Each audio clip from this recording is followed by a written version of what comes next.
Meski didesak ditunda karena pandemi COVID-19, pemerintah tetap melanjutkan tahapan Pilkada serentak 2020. KPU selaku penyelenggara di sejumlah daerah segera mengumumkan bakal calon yang memenuhi syarat untuk bertarung di Pilkada 9 Desember. Untuk tetap melanjutkan pilkada di tengah pandemi dan harus menerapkan protokol kesehatan yang ketat, Kementerian Keuangan telah menyuntik dana sebesar 5,23 triliun dari APBN. Penambahan itu terutama ditujukan untuk mendanai biaya protokol kesehatan penanganan COVID-19 selama pelaksanaan pilkada. Sebelum ada kewajiban penerapan protokol kesehatan, kebutuhan anggaran untuk pelaksanaan pilkada pada tahun ini sebesar 15,23 triliun rupiah. Dengan adanya protokol kesehatan, anggaran pilkada naik menjadi 20,46 triliun.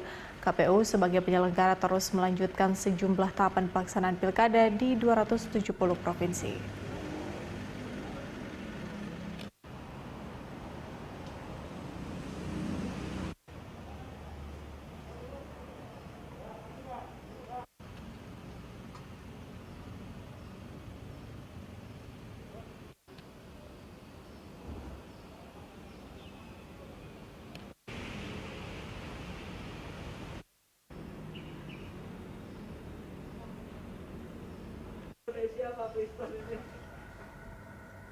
Dan untuk informasi lebih lanjut mengenai pelaksanaan tahapan Pilkada Serentak 2020, kita bergabung dengan Anggita Wulandewi yang saat ini berada di Gedung KPU Pusat Jakarta.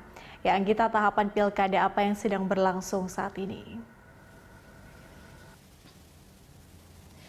Ya, hari ini KPU menggelar tahapan Pilkada pertama, yaitu penetapan bakal pasangan calon peserta Pilkada serentak tahun 2020, di mana tadi kami sudah mengkonfirmasi kepada Komisioner KPU Ilham Syahputra bahwa agenda tersebut tetap dilaksanakan hari ini sesuai jadwal dan sesuai undang-undang yang berlaku. Mekanisme penetapan pasangan calon peserta Pilkada 2020 juga sesuai PKPU atau peraturan KPU yang menyebutkan bahwa penetapan hasil verifikasi persyaratan pencalonan, kemudian persyaratan bakal calon dan penetapan pasangan calon peserta ini dilakukan di rapat pleno KPU Provinsi, Kabupaten dan juga Kota.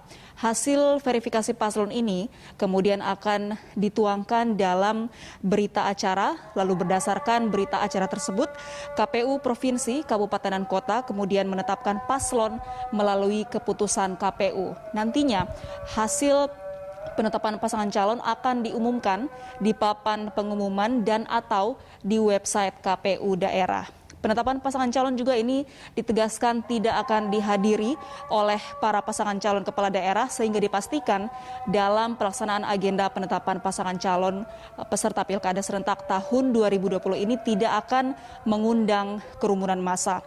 Kemudian di tengah pandemi COVID-19 ini, tahapan Pilkada 2020 ini tetap digelar dengan kesepakatan dari pemerintah, DPR, KPU dan juga Bawaslu, di mana hari pemungutan suara nanti akan dilaksanakan pada 9 Desember, kemudian Pilkada 2020 juga digelar di sebanyak 270 wilayah di Indonesia. Patricia. Ya, Anggita, Kementerian Keuangan atau dalam hal ini pemerintah kemudian menambah anggaran untuk Pilkada 2020 mengingat adanya pandemi COVID-19. Apakah KPU sendiri dapat memastikan bahwa setiap tahapan Pilkada ini akan digelar atau dilakukan dengan protokol kesehatan yang ketat? Ya benar, memang pemerintah pusat melalui Kementerian Keuangan telah menyuntikkan anggaran atau dana tambahan sebesar 34% untuk pelaksanaan Pilkada serentak tahun 2020 dari anggaran pendapatan dan belanja negara, yaitu totalnya 5,23 triliun yang ditambahkan, di mana pembiayaan ini ditujukan untuk berfokus pada pendanaan biaya protokol kesehatan selama pandemi COVID-19 untuk tahapan Pilkada.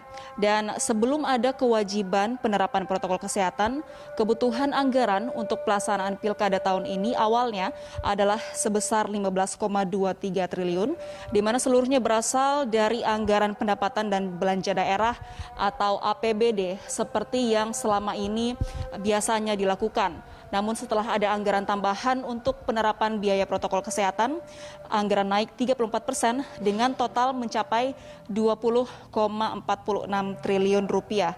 Sampai dengan awal September, menurut informasi dari Kementerian Keuangan, kebutuhan anggaran dari APBD sebesar 15,23 triliun rupiah sudah terrealisasi 14,23 triliun, artinya sebanyak 93,2% dari total kebutuhan ini sudah terpenuhi dan sisanya masih dalam proses pencairan yang diperkirakan akan rampung pada bulan ini. Terkait dengan apakah dengan adanya tambahan kucuran dana dari pemerintah pusat untuk penerapan protokol kesehatan selama tahapan pelaksanaan pilkada, ini memang tidak ada yang bisa menjamin bahwa para peserta pilkada serentak nantinya akan terhindar dari ancaman tertular COVID-19. Namun pemerintah melalui Kementerian Dalam Negeri meminta tahapan-tahapan pilkada 2020 ini harus dilakukan dengan penegakan disiplin dan sanksi hukum terhadap pelaku pelanggaran protokol kesehatan selama pilkada. KPU juga diminta untuk segera merevisi PKPU nomor 10 tahun 2020 yang mengatur tentang pilkada 2020. Nantinya disarankan dalam revisi itu untuk memuat larangan pertemuan yang melibatkan massa atau kerumunan seperti rapat umum, konser, arak-arakan, dan lainnya.